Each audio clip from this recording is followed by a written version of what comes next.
The Gateway brings you the day's news each weekday from around the St. Louis region and the state capitals in Jefferson City. Our schools are accredited.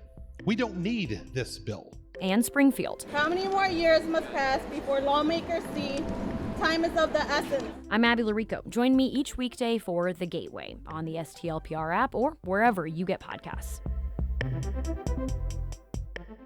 5 months ago, an EF3 tornado blew through St. Louis, killing 5 people and causing at least $1 billion of damage.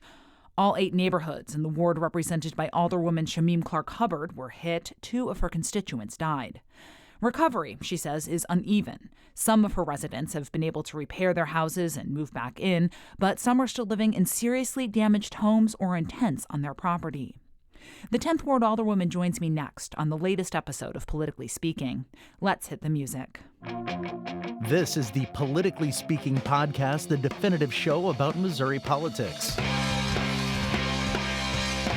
We've seen a county government that has had smooth and steady leadership, and I think we're on a good path right now.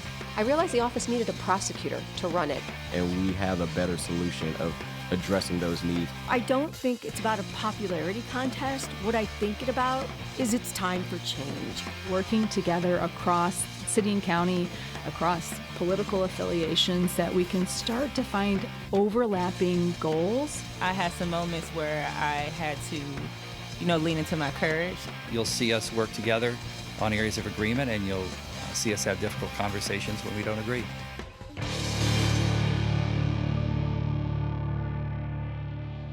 And welcome to Politically Speaking. I'm your host, Rachel Littman. Joining me in the studio today is Shameem Clark Hubbard. She is the Alderwoman of the 10th Ward. And remind our listeners roughly the boundaries of that ward. Great. Well, first of all, thank you for having me, Rachel. You know how excited I was to be here and share this space with you. The 10th Ward has 8 neighborhoods. The furthest southwest point is Clayton Road and Skinker. The furthest northeast point is Taylor and Martin Luther King. And then I have the entire Forest Park in the 10th Ward. Very diverse, again, neighborhoods. You were obviously familiar with politics. You and family members have been in and around it for probably your entire lifetime. But what did you learn about the actual act of legislating and running for office during these last 6 years? The legislating part was the part that I learned the most. Being around politics all my life, again, since I was a little girl following my grandfather, who was a former alderman in the 4th Ward, and up into then marrying into politics and just being around and wanting to engage in civil engagement, rather, across in different areas. I knew about running a campaign. I could do that. I knew the ups and the downs, the wins and the losses, right? But the legislating part and being able to work with the 28 and now the 14 was a skill that I think I continue to hone. And I'm proud of. I've legislated about 200 bills now, either through sponsorship, co-sponsorship. And so each one of them have taught me something. That's from the biggest, the heaviest ones, right down to a speed bump bill, So, and it's what I love now. And so what are the learning curves different between the big bills and the little bills? What do you learn from those big, heavy lifts like civilian oversight structure down different from a speed bump bill, for example? I think it's just the players, right? And so most times it is learning who's at the table, who has real agenda on it and who doesn't, who's at the table to just be, and there's one in all of these, in every legislative process, someone is just there to basically obstruct, don't really want a solution for it. And so just learning the different players in these legislative processes, getting to know policy and people that would be for or against it for a myriad of reasons. Again, I treat every one of them individually in the same and with the same amount of effort that I do. But as I learned, it's just more about how people, again, their own nuances, their own cadence in legislating, and that goes for not only my colleagues but interest, the interest in the parties that are engaged. It's been the learning curve that I'm still getting around because it changes, but again, I enjoy it. Understanding my role, that's big. In the legislative process, I fully understand my role. I fully understand what I can and can't do. If I don't, I figure it out. I find out. I learn about it so that nobody can try to distract me with stuff I can't do or try to distract me and pull pull me away from whatever the goal is, which I know an obstructionist or somebody that wants to just create division and divide will do. So that's one of the things I think that has made me effective in legislating as well. Is there a bill that you can think of where maybe you didn't fully understand that role initially and it led to, the obstruction winning? I really can't say. I'm trying to think, and it might come to me later, but no, I can't say that I didn't understand my role. Again, I really studied it. I don't take it for granted, right? And so I don't really get caught off in a lot of things that would get me out of the role that I'm playing. So for that, what I think the obstructive part in some of the bigger list that I've had that I'm still very proud of, legislation that I've carried and passed, is that when they try to play me on a role on the back end. So it's like I understand my role of legislating. For instance, if I legislate something and it creates something and I'm not on the implementation or another part of it, then I'm still proud of the work I did because it wasn't my fault or necessarily it wasn't my role or my fault that it might have went awry after we created it. But the legislative part, the creation of it, the mission of it, the vision of it, I still believe in all of the bills that I've carried. And we will talk about some of those big pieces of legislation that you have carried. But I do first want to touch on, we are about 5 months out of the devastating tornado. Yes. How did you and your loved ones and family fare in that? Rachel, I don't even talk about my own specific thing because of what I see every day still now, 140 plus days later after the tornado. I still see devastation. The 8 neighborhoods that I serve in, I was just in one where they're still dealing with stumps and not having street lights and sidewalks are messed up and getting their roofs repaired. But here's the difference. They are getting their roofs repaired. I can go in another neighborhood and see a constituent whose house still looks like May 16th, and they don't know which way to turn. Listen, I've been going back and forth with the insurance company and dealing with stuff on my home, like I said, but nothing compared to what I see. And not to mention, if we lost 2 of the lives lost. We're in the 10th ward, so nothing will be the same for those families, And things, when you think about it like that, it's like I don't even have time to really process my stuff other than to try to just get it done so I can be available and accessible for somebody else. But what I am hearing is that while you don't talk about it, you are dealing with many of the same things that your constituents are dealing with and trying to sort out your own personal impact. Yeah, that's with everything, though. It comes with the territory. And again, I don't take it for granted. So, you just keep going. You talked about recovery seeming a little uneven throughout parts of the ward. What do you think is the main driving factor in that uneven recovery? Wow, we would need a whole nother politically speaking show, Rachel. I mean, because you have to think it started before May 16th for many of these people. And again, the factors that got them to the position that they were in May 16th, again, was different. There was a disparity in that alone. And I'm just trying to meet my constituents where they are, ask them to tell me, beg them at this point to tell me what they need and how I can help connect the dots for them and not lie to them, right? I don't tell them things I can do that I know I can't. And so I think that's the biggest thing, too. Sometimes it's going back and forth about what people expect and what people want you to do and think you should be able to do. And then when you know you can't, it's not only heartbreaking, but I think it's better for me to tell them the truth up front and connect them to the people that can versus going back and forth about what I can't. And what are they telling you about the needs that they have? Well, some of them, at this point is funds, creating pathways for them to get some kind of different funds to meet and sometimes fill in the gaps, but sometimes be the gap. Some of them, again, I mentioned or underinsured. So we're talking about 3-story, 3-course brick homes. Some of them, we had elders in them that have been paying insurance for decades, 90 plus years old, and their payouts were like $40,000. Which is nothing for a 3-story brick house. That's nothing. And that's not to mention if the house needed any repair prior to May 16th. And now 140 days later, being open to elements and all the different things that have been going on, what it's like. And so I think creating the different programming around funds and making sure they know how to access them, helping them get their paperwork right. I just had a session with Legal Services of Eastern Missouri and Michael Butler, our collector of deeds, because for some people the barrier was they didn't have a clean deed or they didn't have access to their paperwork. Are there things that you think you or the city should be providing, needs that the city should be meeting that it isn't right now? Yeah. And the city is not at this point, I won't say it's not, I think it's just a delayed time. I think many of us are fighting for the things we need. So at this point, I know and fully understand the city cannot just pass over money to constituents. For this process, it's about putting it in programming, but having it easily accessible and attainable for them. Low to no barriers to be able to get these funds. So listen, debris cleanup, again, we are behind on that. I do believe we are behind on that. And it's not because of the size. I mean, I saw how it happened in Clayton, you know, where the city meets Clayton. I was over in those areas and just saw That's your ward, I think, right? You go right up to the western border of the city. Right up against Clayton. So some of my blocks, you can stand in 1 foot in the person's yard and be in Clayton and one and be in the city of St. Louis. And so I saw the difference, and we are catching up now. We are absolutely a bigger area, absolutely more needs. And so I think that us working together is what's going to make the difference. When people trying to pick stuff off and do stuff in their silos, it just causes disruption for so many reasons. So I think that one of the things that we could do better that is just making sure that people follow up, meet people where they are, and then just tell them what it is. You know, be clear and concise on the policies and the procedures for it so that people can get access to it. We are getting ready to get into a new season. I heard this morning that we are projected to have a bad winter.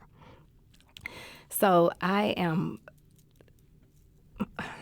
beyond I will say scared, and I don't fear a lot of things, but for these constituents that are out here either mostly by choice at this point, still living in some of these very, very dangerous properties or intense, or some of them are going back and forth in their cars into these dangerous properties because, again, as they continue to be open and accessible to these elements, they get worse, not better.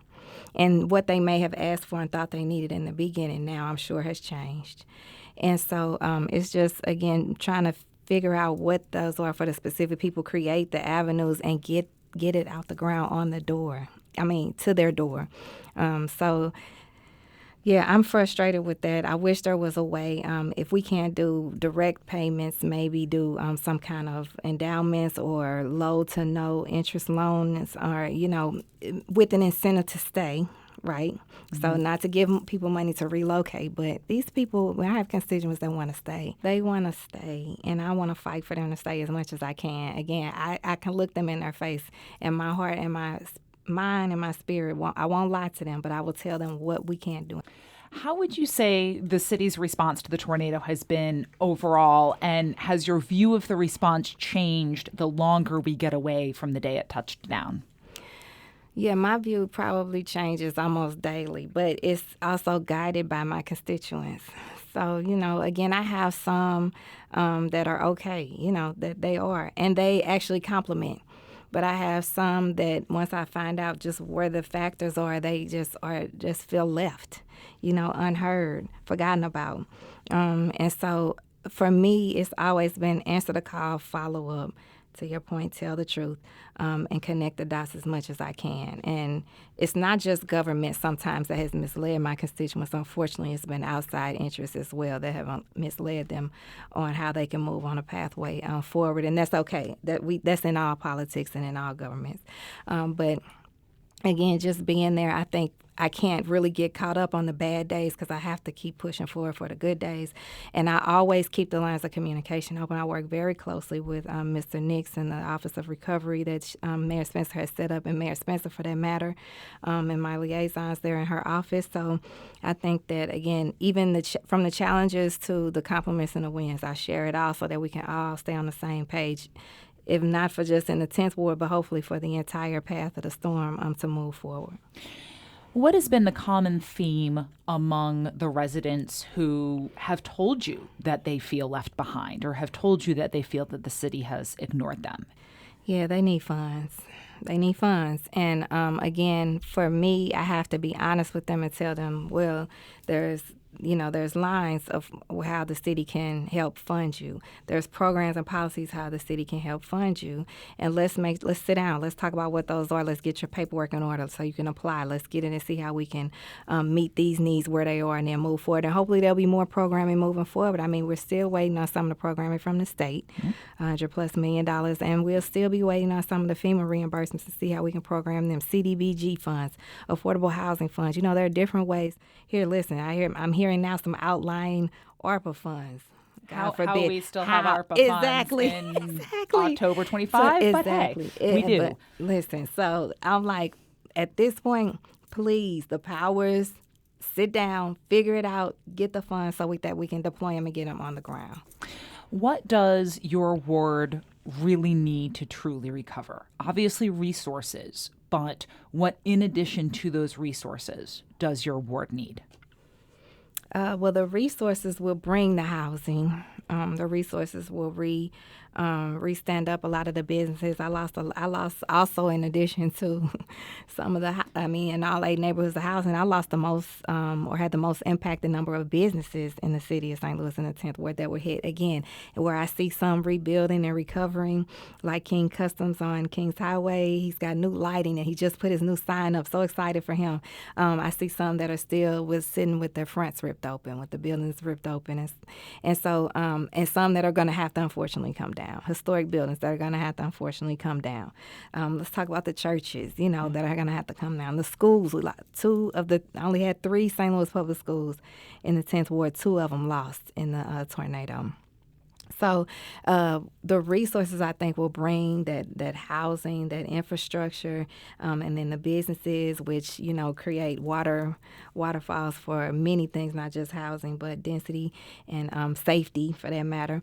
And then bringing the people, making sure that people still feel welcome. I want all of that to happen, Rachel, with everybody that wants to stay not feeling like they're being kicked out. And that's a real that's a real thing for me to be fighting for. I'm not afraid. I always said I'm never afraid of the gentrification boogeyman. You can't scare me with that. But I don't like the displacement that comes with historically some of the gentrification that's happened. I want all of that comes with gentrification to happen with the people that are here that want to stay, and then the influx of the people that want to come and join us.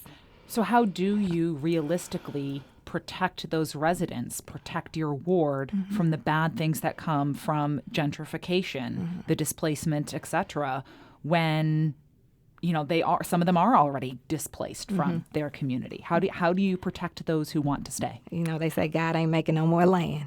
So for me, it's making sure if that's all you're going to have, hang on to it, hold on to it. And then we might be able to put you in a programming through CDA or affordable housing, or the SLDC might come up with some housing program where we can rebuild there. Okay. And then making sure that the communication, the access, the presence is there. Not just for me, but for them.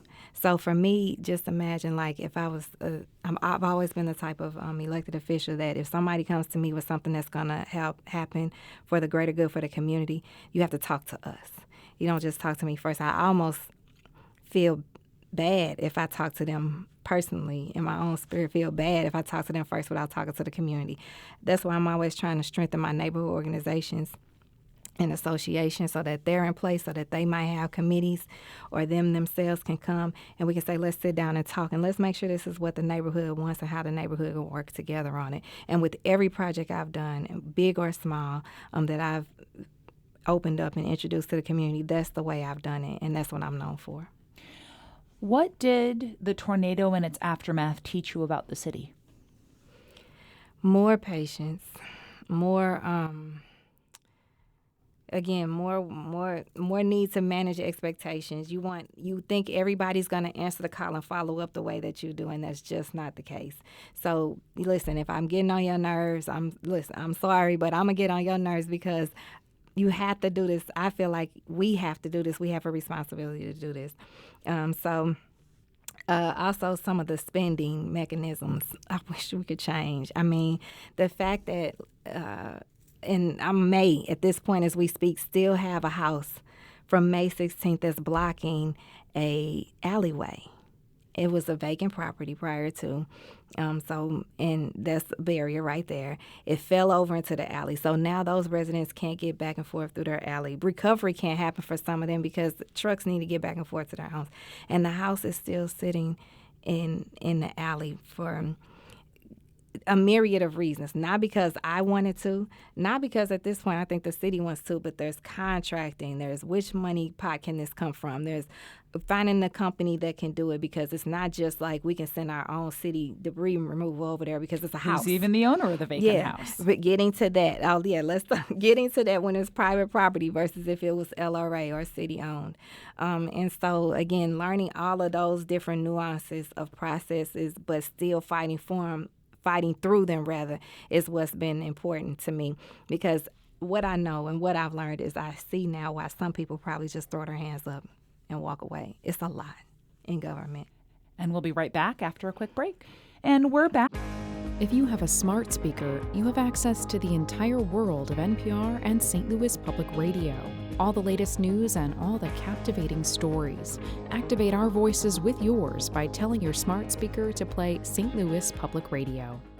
Back on Politically Speaking with 10th Ward Alderwoman Shameem Clark Hubbard. And Alderwoman, what are some of the legislative priorities you have for the second half of what is your second term? Yeah. Well, ADUs was big on my list, so proud to say we got that one over the finish line. Again, just making sure that I'm in positions, whatever the development and the economic engine that I wanted to grow and make out of the new corridors I had in the 10th Ward between Kings Highway, between Delmar and Martin Luther King, and then Delmar going up, and Martin Luther King, of course. Now I have Martin Luther King from Union to Taylor, just on the south side. But those were big priorities of mine. I went in bright-eyed and bushy-tailed. I'm going to pull these businesses together. We're going to do all this. Then the tornado hit on May 16th. So now, again, my priorities and my visions, that they haven't gone away, but they are kind of shifted to make sure, again, I can be in position in creating policy that doesn't have unintended consequences that would, make it hard for people to stay. But on the contrary, trying to put things in place that would help them incentivize them staying and move forward, so that by the time we're going into our third term in the 10th Ward, we'll be able to look back and cutting ribbons and doing housewarmings and opening new businesses that hadn't been in the city, while making sure we keep uplifting businesses like Koogman Motors that's been there for 100 years on North Kings Highway, for that matter. So I think my priorities now, probably always my commitment to my constituents and my businesses is the same, but it's just about making sure we stay. You mentioned the accessory dwelling unit bill. That's a granny flat, carriage house, whatever language you want to use for it. The city's also going into a big overhaul of its zoning code, and kind of tie those two issues together for me. What did you learn in doing the accessory dwelling unit bill that should inform, or you think should inform, the city as it rezones? Yeah, well, actually, it kind of went vice versa. So, I started that zoning bill legislation in 2023, working with ARPA and AARP, working with AARP.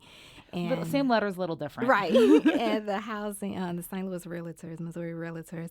And that was about creating missing middle housing, bringing infill housing in so many different ways. That's most ways more affordable and more accessible. Streamlining that process, because prior to this, you initially got denied, flat denied in the city of St. Louis, which adds additional time, which adds additional money to the process. And most of them I learned through, if not all of them actually, I learned through our zoning Administrator Mary Hart Burton. They still went through the process, and they still got them done. We have some beautiful ADUs here in the city of St. Louis already, but it just took more time and more money. So this makes it more accessible, which speaks into what the zoning overhaul wants to do as well. And so I think that they really pair each other. At one point, the city of St. Louis, if you know the houses that I serve, they were built with carriage houses for real carriages. So I mean, this was already to have a carriage and a horse to get around. Exactly. So it's like it's nothing new, but at some point, this and other things in the city of St. Louis zoning took a turn, and we know that. And this zoning overhaul is a way to right a lot of the wrongs, discriminative wrongs, that have happened in the city of St. Louis. And I'm excited about the zoning overall process. What are some of the other bigger needs in zoning that you have seen in your work on HUDs and with your work on SLDC that you want to have as part of the conversation about the overhaul? Just which we already did some of the impact of the lot sizing, the uses, And that lot size is you can put a house on a smaller lot. Yes, which was big, and who knew, Now, we need them more than ever. But I think, again, just a lot of the different ways that we can sometimes keep bad practices out as well as welcome good practices in are the things that we're going to be doing and exploring. And that process, what I've loved about it is that it's so public. Civilian oversight of the city's public safety structures was one of your big lifts from your last term. It basically created a separate division within the public safety department that handles both the jail and police oversight boards.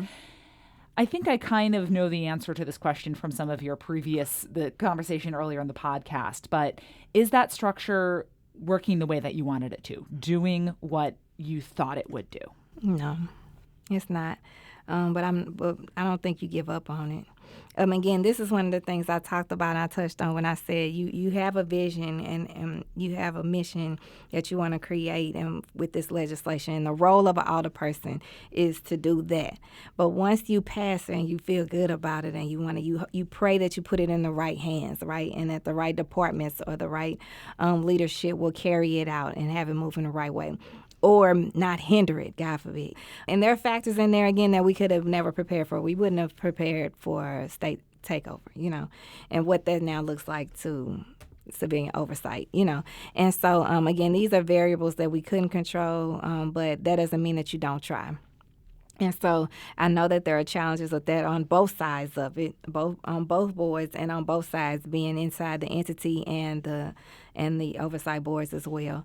So my position in that, again, when I say I understand my role, I know I can't. There are certain things I can do, but I know being advocacy and support for them to function, to do what they are supposed to do, is the position that I stand in and I remain in. From your understanding, your insights, the information you are getting, where did implementation go wrong? I think there was it's so many different things that I can say. I mean, I think that they were trying to pick up a baton that was already kind of cracked. And so when they had changes within the administration, changes within the leadership and the departments that were charged with administering in these boards, those type of things were barriers. And anytime you add more time and confusion to policy and procedures like this, it always delays it, and it takes away from what it was supposed to be. So a lot of them, for lack of a better word, got hijacked in the work. And then when the people on the board may have gotten into different situations where they couldn't really properly function the way they needed to, then all of those things was like a quiet storm of how it would never work. So I think people don't really think about leadership and how it trickles down, administrations and how they trickle down, and who they appoint into administrative and leadership positions and how that trickles down. So hopefully when you have the right people in position that want to do the right thing, that stuff will get done. But I think we saw a lot of hiccups in that in both boards. Is that leadership now in place? We'll see. Are there legislative fixes that you think could help this, or is this truly all now on the side of the department and the division? I'm glad you asked that question, because a lot of these things that people bring up, I don't think people really understand that they're not legislative fixes. They're administrative fixes. They're policy that the administration and the departments were charged to create fixes. And so sometimes the attention that the legislative process can bring, be it through resolution or sometimes, unfortunately, a board bill, can push that change. But a lot of times, people, if they really wanted it to work, they would do things to change it now. For instance, like we just did a quick change to some funding that goes for violence prevention in the city of St. Louis. And the quick change that would help, and we got this from the providers, was changing the dates of the grant, changing the dates of the RFP. So that's not legislative. That's an easy, quick change, but we can do it through resolution. We can talk about it. We can promote it and support it, but it can just get done. And I think there are a lot of things in the city of St. Louis, and that can take me even back to the tornado response. They're not legislative. Just do them. So give me an example. What is a thing, whether with tornado or civilian oversight or any of your other legislative priorities, where you want to just yell at the person, as Nike says, just do this? Rachel, you gonna get me in trouble? I'm just kidding. I think that it just takes a lot, and I would love for somebody to draft this and see what this looks like. How long it takes a dime to move in the city of St. Louis. So I do think that there are some ways that we can streamline the process of funding here in the city and acquisitions programming. For that matter, which, again, we just giggled about that there's still some ARPA funding. We legislated that forever. We have several bills that we legislated for ARPA, and there's money that's still sitting there. We have bills that we legislated for great programs of ARPA that got mixed up in controversy and are now still sitting there. So I just think that, and these are not legislative fixes because they weren't part of the legislative process that took them awry. And so just identifying where those gaps are and where those needles are. But again, that talks about who's in those positions that really wants to do it, makes a difference. Then those are the things that I would talk about. But I think I better not talk about anything specific on next. I might get in trouble.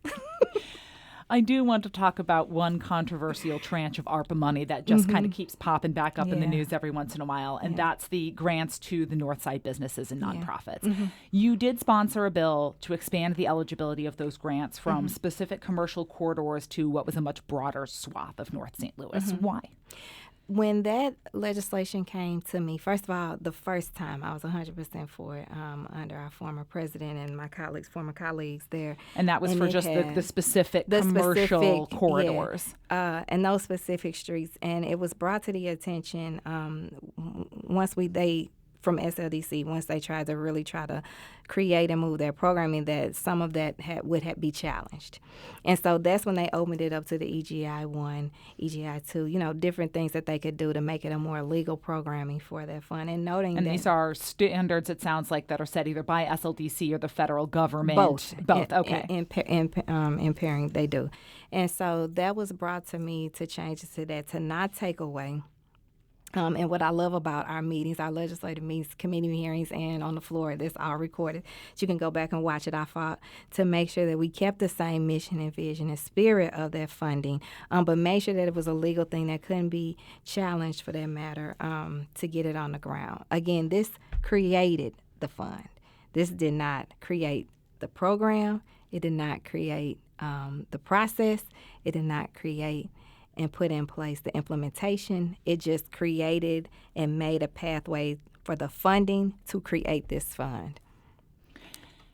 You do serve on the board of SLDC in your role as head of HUDs. Yes. And the expansion did make relatives of yours eligible to get funding from that program. I know you recused yourself from the SLDC vote, but you did encourage others to support those grants. What do you say to someone who may kind of look at that and go, this just stinks. This is another politically connected family getting money for small businesses. A constituent of yours comes up to you and says, this whole thing smells. What do you say to them? Yeah, I'm going to say something I've never said publicly. One, because I don't, this is a very vulnerable space for me. I don't feel bad about carrying that legislation, fighting for it the way I did on that floor, creating the pathway for their programming. Once it got into SLDC, and when you understand and follow the process, I had no way of knowing that anybody that I knew was applying, was getting that close or getting that grant up until that exact point when the list was presented to me in front of me that day on that meeting to know. I just didn't. And it's not, and again, when I say vulnerable, it's not because of my position on the SLDC board, but I mean personally. I didn't know. I don't have that kind of relationship. So when the list was passed to me, and again, I wasn't even supposed to be in that meeting in person. I was supposed to do it virtually. I planned to do it virtually, but something told me just go because, you know, you're right here. And I made a U-turn and went back. And I'm so glad I did because that means it's publicly aired and recorded live. When that list was passed to me, as soon as I looked down and read through the list and saw the names that I identified as my in-laws, I immediately message to the lawyer in the room and asked him if I could speak with him outside, and then was instructed to do what I had did and what I continued to do. When I said that I would support and encourage my colleagues on the board to vote for them, I wasn't talking about anybody specific. I was talking about the program, period. At that time, Rachel, we were years, almost going into 2 to 3 years out of when they had first started that. So for me, and if you can go back and listen to prior meetings when I'm asking the former directors and the former people that were over there, what is taking so long for this money to move? These businesses have been waiting. COVID, you know, we're out of this time out of COVID, and these businesses are still waiting. You know, what's going on? Then this different programming that happened, you know, and all of the different things, the changes that made. So my encouragement, and I hate that people have made it into that, was not for anyone specific. It was for the program, period. It was for businesses that I know that unfortunately at that point that I heard from had lost their business waiting. So again, it's frustrating for me. I would fight, Rachel, for that funding for businesses in North St. Louis today with all of the made-up confusion and controversy around it, around me. I would fight for it the same way today that I fought for it on that floor in tears when I did and when I got it passed. And when me and my colleagues passed, I won't say I got it passed because they believed in it too. And I believe many of them understand what this is and what the confusion that was created around it for whatever. It, quite frankly, it got caught up and then it got spun into a political season. And so when I said that I believe and I fight for funding for North St. Louis businesses, South St. Louis, I'm a former entrepreneur myself. So I believe in programming like that. I still do, and I still would. Is this another one of it was out of the hands of the legislature by that point situations? By that point, this is another implementation thing? Absolutely. And even my role on the SLDC board and my vote that has now, I feel like, has been taken away from me. There are some amazing businesses on those lists that I see and I can't now vote for just because of this, right? Who, quite frankly, and none of them have received any money to this day as we sit here on this podcast. And so I believe I'm in politics. I'm not naive to any of this. I understand what it is in so many different ways. And so I believe that my positioning and being, I don't give up on anything. I don't walk away from anything. I don't run from anything. But I can't let you carry me or get me caught up in stuff that I know is not the right. So when you see me not defending it, it's because I know that wasn't my role. I understand my role, and I know that some very good businesses have at this point finally gotten that funding and are finally able to program it and move what they needed for their business. Some have changed because, you know, it's changed years later now. But I just don't think that it's all for naught. And for the ones, and for any of the other ones, I don't want them to stop fighting either. So it sounds like some money is moving out of that program to some businesses, or are these businesses that have gotten grants from other sources? No, there are some of that funding that has been programmed and has moved, and some great businesses. I won't say their names because I don't want them to get caught up in any of the foolery with me. And I know them, which is sad. You know, one of the things that people say, well, she knows them. Listen, before getting into politics, I knew people. I was a successfully owned 2 salons, did hair for generations in the city of St. Louis. My family, my in-laws, and my personal family, we all worked and served in community. I know people. I could look at their list and identify a lot of people on that list. You know, so again, now it's a situation where you want to stand up and fight and brag and not, you know, brag on the success of businesses. I sometimes feel like I'm hindered and can't, and that's okay. But they know where I am, and they know my heart, and they know that they have a champion and a fighter in me. Are you worried at all about the audit? No, Not for a second. Is it a good thing that they're yes. digging into this? I welcome, and in the one official statement I put out earlier on, during when it was really in the height of it for the campaign season, I welcome the audit. My statement was I welcome it because for whatever it is, I want it to come out, and so that it will justify, clear, and honor the work, the service, the support, and hopefully the continued mission and funding that will come out of this. I welcomed it then. I welcome it now. I know it's a little early, perhaps, to be talking about 2027, but do you have thoughts about what you want to do in 2027? Are you going to stick to the 10th Ward? Are there other offices that you're potentially looking at? Yeah, I have. You know what, Rachel? If I thought I could look at something else, I can't right now. I don't have the capacity to. I don't even have the capacity to think about a re-election campaign for myself right now. If I did, I would feel like I would be robbing the time that I could be spending on helping my constituents get through this recovery and rebuilding phase that we're getting ready to be in. So 2027, I look at it like I know in political years, that's like next year. So tomorrow, right, almost. Exactly. So I think about it like that, but again, I don't have the energy.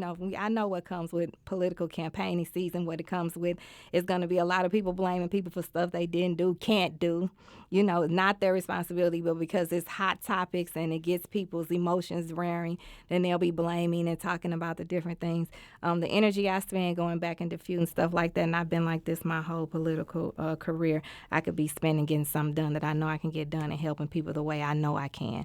And so that's what I focus on. I'm not a big campaigner in that way. I just like to show up authentically, truthfully, with my dedication and my commitment to my constituents like I do every day, whether I'm in campaign mode or I'm in just my regular day-to-day service mode. And then I believe that people see the difference, especially when they're at their most vulnerable points. They see the difference. So people there's a lot of misinformation and you get misled during campaign seasons. But one of the things about that is once candidates who win that way, once they get in, it doesn't last for long because it comes out really quick. It shows really quick. Politically Speaking is a production of St. Louis Public Radio, part of the University of Missouri St. Louis. 10th Ward Alderman Shameem Clark Hubbard, thank you so much for joining us today. Thank you for having me. I love, first of all, Rachel, I'm a fan. Let's say, first of all, I've always been a fan. So thank you for the opportunity to come and connect with the listeners this way. Until next time, so long.